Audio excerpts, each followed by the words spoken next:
I hate crime.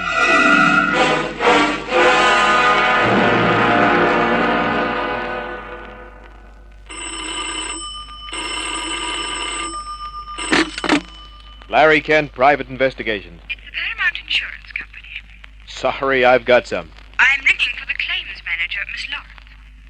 Oh? Miss Lawrence would like to see you. About what? I believe she wants to engage your services. Then ask her to ring me, will you? I'm sorry, Mr. Kent. She's at an important conference. But she would like to see you at 11. Shall I tell her you'll be here? Okay. Thank you, Mr. Kent. Do you know where our offices are located? Yeah, see you at 11. Thank you. Goodbye. So long. I was at the Paramount Insurance Claims Department at 2 minutes after 11. Mr. Kent? Yeah? Miss Lawrence has been waiting for you. Oh, too bad. Now, if you'll just come this way. I did. She led me through a couple of offices, came to a door with gold leaf spelling out, Ruth Lawrence, Claims Manager. Come in. Mr. Kent is here, Miss Lawrence. Oh, send him in, Miss Morgan. Very well. There you are, Mr. Kent. Thanks, sweetheart. Have a chair, Mr. Kent. Right. You're 3 minutes late. Well, there was a blonde at the reception desk. I had to ask her how to get here, among other things. What's on your mind, Miss Lawrence? A job you might be able to perform. What's the job? Now, first, as a private detective, I assume that you treat all cases confidentially. That's part of my business. You're an American? Yeah? Then why did you come to Australia? Trouble? Look, Miss Lawrence, I didn't come here to be pumped. I like to know as much as I can about the people I hire. Then go get yourself another boy. Good morning, Miss Lawrence. Oh, wait. Yeah? Your attitude suits this particular job I have in mind. Sit down again, please. No more questions? No more personal What's the matter? Why do you look at me like that? I was just wondering what would happen if you'd smile. Why should I? Well, it'd break down your businesslike front and probably make you look feminine. Sex, Mr. Kent, has no place in business. Then I must be in the wrong business. Shall I begin, Mr. Kent? She was a glacier. A lovely, well-rounded statue, but she was cut right out of ice. Oddly enough, she was talking about ice. Have you ever heard of the Very necklace? Can't say that I have. Well, it's made of 12 perfectly matched diamonds, set in gold and platinum. It was stolen yesterday. I think I get it. This company has insured it, huh? Yes. What do you expect me to do? Run out and get it back? I hardly have that much faith in your capabilities, Mr. Kent. Then why talk to me? Well, it's said that you have many contacts in the underworld. That's right. So what? Just this. We're willing to pay £7,500 for the return of the necklace. No questions asked. How much was it insured for? 75,000. The crook could get 20 from a fence. Yes, but he'd be taking the risk of being caught. This way, he collects and has no worries. And you could make yourself a tidy profit. Then you don't care how much I keep for myself, huh? We'll pay you £7,500 if you can arrange for the return of the necklace. The rest is up to you. Well? When I collect, will you help me celebrate? When and if you place that diamond necklace on my desk, the transaction will be completely finished. Oh, what an awful shame. Well, not as far as I'm concerned. But think of 20 years from now. You won't have any memories. And no regrets. Good morning, Mr. Kent. Career girls always get me down. They spend the best years of their lives trying to prove they're as good as men. They end up looking like men. But the necklace. There was a guy in Paddington called Frozen Fingers. He picked up the nickname because he handled so much ice. A little weasel of a man with a face that never stopped twitching. Aye? Oh, what can I do for you, Kent? The Very diamond necklace, ever hear of it? Aye? Oh, my oath. Who's got it? Aye? Oh, I don't know. Find out. Oh, now, you know me, Kent. That ain't my line. I want to buy it, no questions asked. I'll start at 5,000 and I won't go any higher than 7. If it's 6,000 or less, you get 500, otherwise 300. There's, nothing funny in this, is there? I'm working through the insurance company. Oh, I get it. Yeah. Okay, Kent, I'll see what I can do for you. Right, phone me tonight, I'll be home. Good-o. Give me till 11. I said okay, drove back to the office. My visitor came in just before lunch. He was about 50, distinguished looking, well dressed. The kind of a character who wears fancy gloves on the hottest day in summer. He put a card on my desk. Richard Selwyn, solicitor. My visit concerns the diamond necklace. What diamond necklace? The one owned by Mrs. Veary, of course. Am I supposed to know anything about that? Well, I saw you enter the claims division of the Paramount Insurance Company. What were you doing there? I was waiting to see Miss Lawrence. Why? To ask if she'd found out anything concerning the necklace. Why should you want to know? Mrs. Veary is a close friend of mine.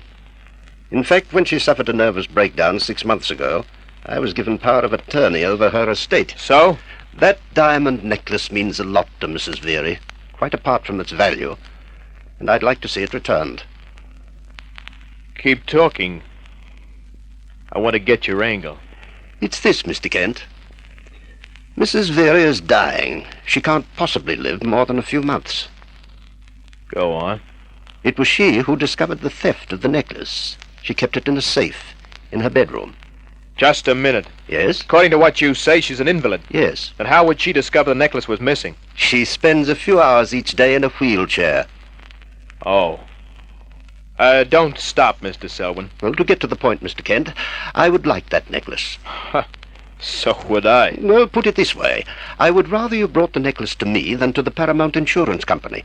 What makes you so sure I'm supposed to bring it there? I spoke to Miss Lawrence after you left. While she admitted nothing, I'd seen you leaving. The deduction is simple. She asked you to arrange a private deal for the necklace so the insurance company would save money. And if she did? I'll top her figure by, say, 3,000. I still don't get your angle. Well, it's simply this. Nothing would give me greater pleasure than to present Mrs. Veary with her necklace. An expensive gift. She's been very, very good to me. In the light of past favors, 10 or 12,000 means nothing. As I said, she's dying. Yeah, but tell me something, Mr. Selwyn. Yes? Have the cops been notified? No, but if the necklace isn't returned within a few days, they will be. When they are, an investigation will start, and our thief may decide to go underground with the necklace. He may hide it for months, even years. By then, Mrs. Veary will be dead. Uh-huh. 12,000, Mr. Kent. Isn't that more than Miss Lawrence offered? I'll have to think it over. For how long? I don't know. I'll keep your card. Maybe I'll phone you. But... Sorry, we'll have to leave it at that. Oh, very well, Mr. Kent. He left. I spent the rest of the day doing nothing. At 9, I was home. At 11, the phone rang. Larry Kent speaking. Kent? Frozen Fingers here. What did you find out? Oh, no, not a thing. Did you see anybody? Yeah, everybody, but nobody knew nothing. Well, keep trying. Oh, no, I know you, Kent. Must have been done by an outside operator. Town's dead. I'd just be wasting my time. Sure of that? Oh, yeah, positive. Okay, Frozen Fingers, thanks. If Frozen Fingers couldn't make a deal for a stolen necklace, nobody could. You're wondering why I'd bargain with a crook, aren't you? Well, it's like this. When a fence gets his hands on a valuable diamond necklace, he has the stones recut. And he melts the metal. So it's better to make a deal, get the necklace back, and then get the crook your own way. But it looked as though I was stumped. I figured I'd hit the hay, but... company. I went to the door. Hello? She was something right out of a shipwrecked sailor's dream. Blonde, without any help from a chemist. Baby blue eyes, soft round face. A dress she'd been poured into, but she'd forgot to say when. A very nice bundle on anybody's doorstep. Only thing, she had a gun in her hand. Don't worry. It's only for self-protection. Come in. Maybe I can talk you into being sociable. Please, don't try anything. I'm tempted even with the gun. But you're evidently here on business. That's right. What can I do for you? Today, there was a man who's called Frozen Fingers. Yeah? In certain circles, he was asking questions about a necklace. And he mentioned your name. So? Are you still interested in buying that necklace? Yeah. Have you got it with you? Hardly. But we can still make a deal. We? Me. And someone else. When? In 2 hours. Where? Hyde Park. Behind St. James Station. That wouldn't give me enough time to get the dough. You won't need it tonight. But I'll see you there, and I'll show you the necklace. Then we'll arrange for another meeting, and you can bring the money. Fair enough. See you in 2 hours. Until then, good night. She backed out carefully. 2 hours. 1:20 a.m. I was there right on time. She wasn't. But somebody else was.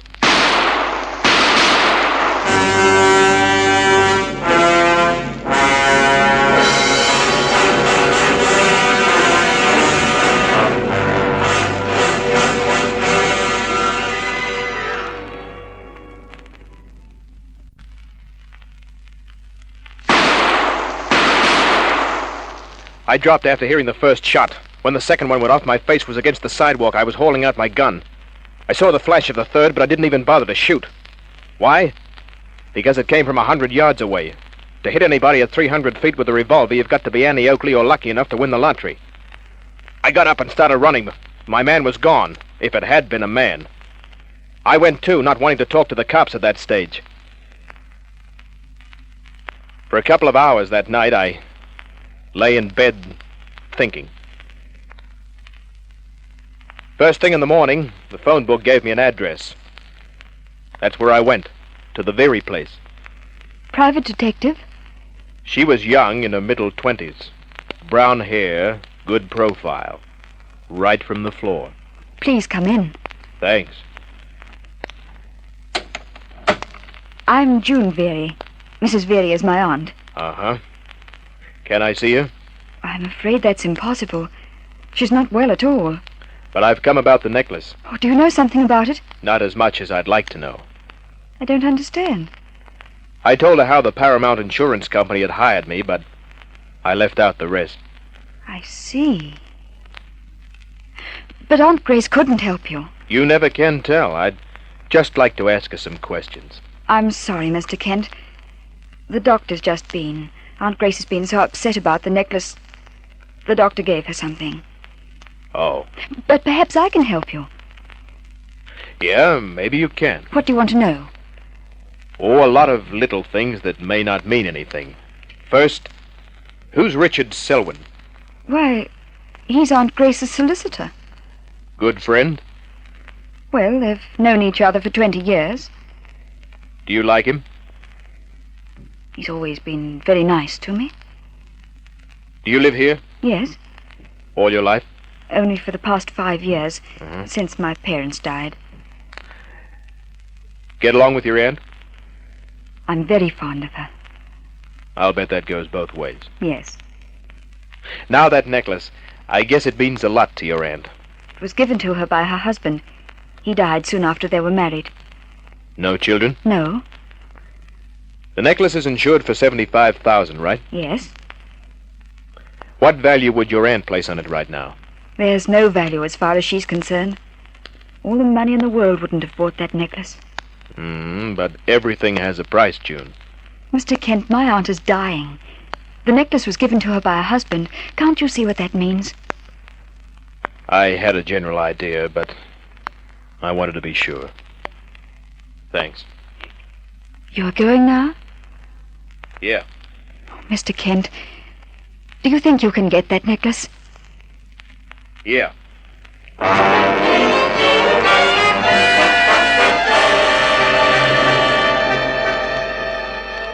Next stop, Frozen Fingers' room in Paddington. Out. Skeleton key.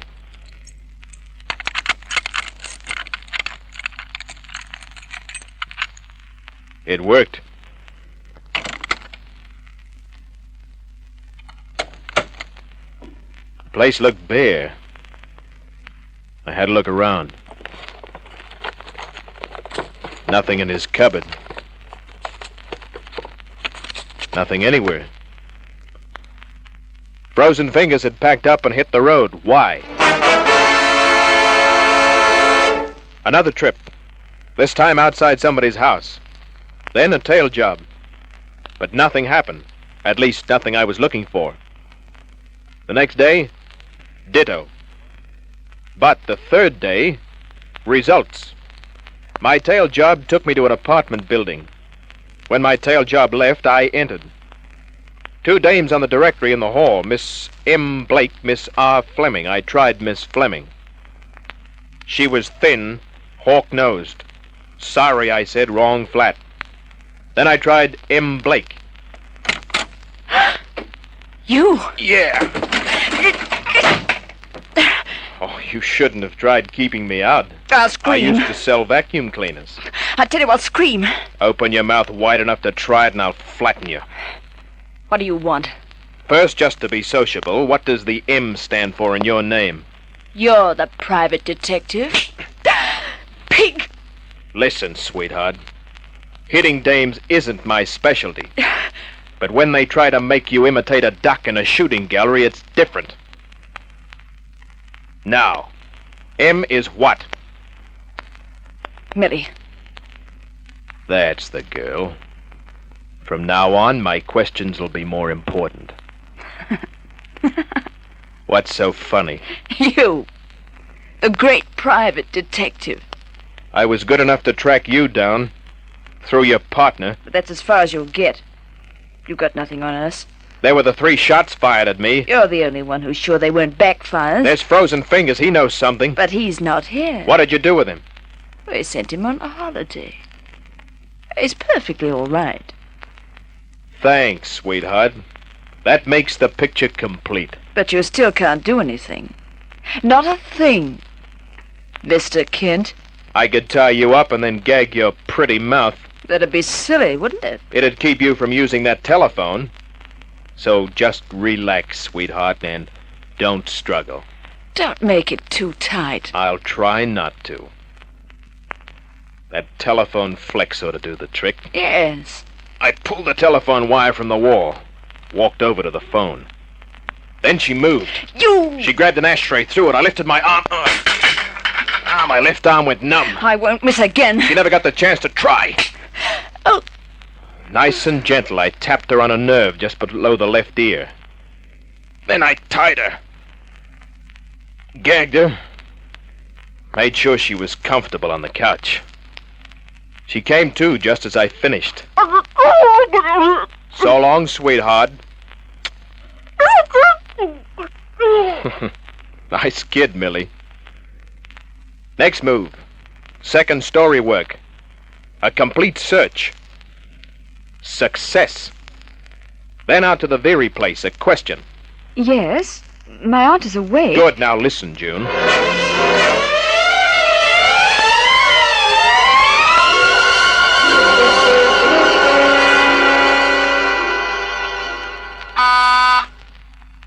Answer it, June. All right. Good afternoon, June. Hello, Mr. Selwyn. Well, why the urgent call? I wanted to see you, Selwyn. Mr. Kent. Still interested in that necklace? Why, yes, of course I am. For $12,000? Why, yes. Do you know where it is? Uh-huh. Who has it? Before I get to that, there are just a few questions. Questions? Why did you want me to get you the necklace? Why, so I can get it back to Mrs. Very, of course. I know how much it means to her. Have you got the $12,000? I can raise it. If you can prove you can get the necklace. In other words, you were sure you'd never have to raise it. I beg your pardon? You guessed I was on the case when you saw me at the insurance building. Why, yes, I told you that. You knew my methods, my reputation. You didn't want me suspecting you. Suspecting me? Yeah, here's the necklace, Selwyn. Where did you get it? In your apartment, very cleverly hidden under a floorboard. That's a lie. You stole it. Why would I steal it and then go to you? To throw suspicion away from yourself. That's crazy. You're a lawyer. You've got contacts in the underworld. From one, you found out Frozen Fingers was working for me, so you paid him off. When I discovered he was missing, it would make me think he was on the inside of the deal. Do you think you can prove any of this rot? We might be able to make Millie talk. Millie? Don't play dumb. The girlfriend, the dame who was working with you, who probably thinks you're going to marry her after Mrs. Very put you in her next will. That's a lie. You saw Mrs. Very's will when you had power of attorney. But you weren't getting as much as you wanted. I never saw any will. That's not true, Richard. Mrs. Very. The old girl, thin-faced, weak, was in the doorway of the next room in a wheelchair. When you had power of attorney, Richard, you took all my important papers, including the will. My dear, you are not well. You should be in your room. You might catch a chill. Never mind that. You needn't pretend you worry about me. Oh, but I do, Mrs. Very. Oh, please, you mustn't listen to what he's saying. It's a whole pack of lies. I've seen the truth in your eyes, Richard. And Mr. Kent has told me everything. It's not true. It's not true. You knew how much that necklace meant to me. Then why would I take it? So you could give it back, saying you'd made a deal for it. Then Mrs. Very would show her appreciation by drawing up a new will. Yes, and I would have too. In your favor, Richard.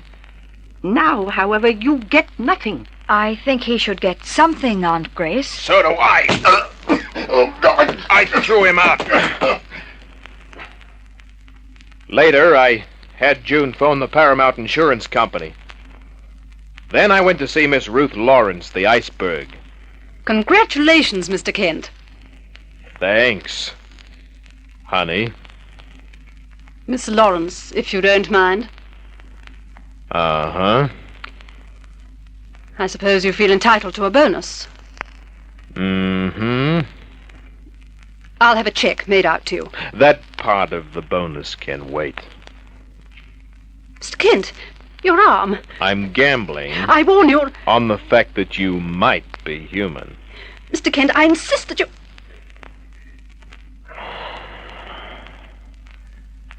Now, that wasn't bad, was it? Please, please don't try that again. Like this? Mr. Kent...